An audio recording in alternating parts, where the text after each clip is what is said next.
Surtout dans mon domaine, qui est celui des sciences humaines, l'innovation, ça nous permet d'avoir de l'avance sur nos adversaires. Ça nous permet de pouvoir réinventer des vieilles pratiques et des pratiques un peu traditionnelles.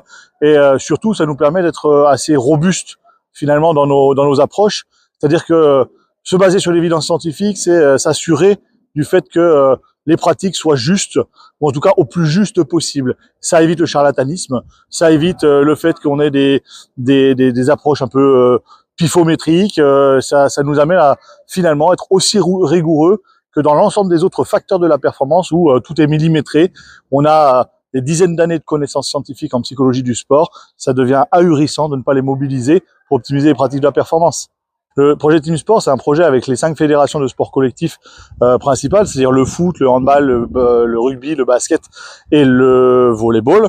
Et ça investit en fait la notion de la dynamique de groupe et plus particulièrement l'identification en équipe.